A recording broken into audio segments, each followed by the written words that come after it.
who's as adamant about his or her position as I am about mine, whom you think is sharp. Seriously, we know that. And another thing, we heard him say that... Hey sports fans, Larry Elder here. Welcome to another edition of And Another Thing. This is edition number 69, believe it or not. If you'd like to become an Eldorado, and I urge you to do so, go to LarryElder.com, fill out the form. You're going to get a free copy of Michael and Me. That's my feature-length documentary where I explore the Second Amendment and where I ask the esteemed director Michael Moore 3 times how many Americans use guns every year, firearms every year, to defend themselves. And the answer is 2.5 million times, according to one researcher in the film. Michael Moore would not answer the question 3 times. Check it out. Now for And Another Thing, number 69. I want to talk about LA. There is a 2020 commission report that was spearheaded by a guy named Mickey Cantor, who used to be the Secretary of Commerce under Bill Clinton, helped him get elected. He has put together a commission that he led, and the report came out and said that LA is a city that's facing a decline. It's a city in crisis, a crisis of leadership, a crisis of financial management.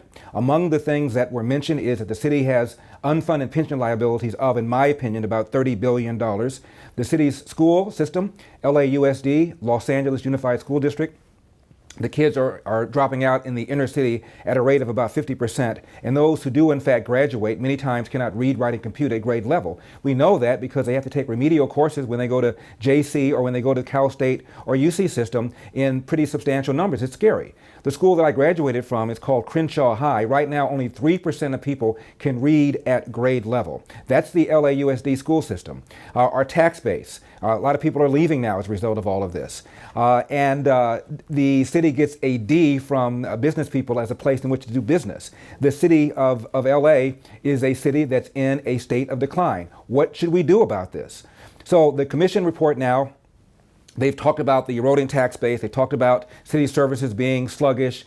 They've talked about the unfunded pension liability. They've talked about the declining schools. Next level is, what do we do about it? And this is going to be interesting, isn't it?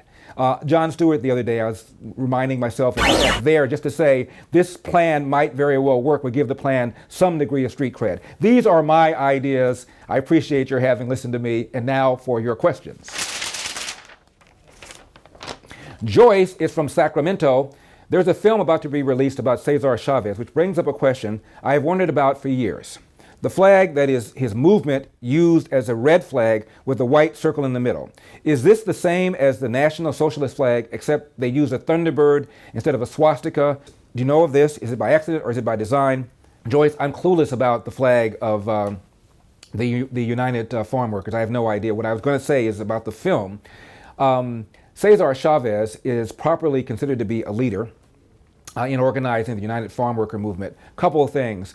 There are fewer members of the United Farm movement now than when Cesar Chavez was at the peak of his powers. Secondly, he was a union leader. People think of him as a civil rights leader.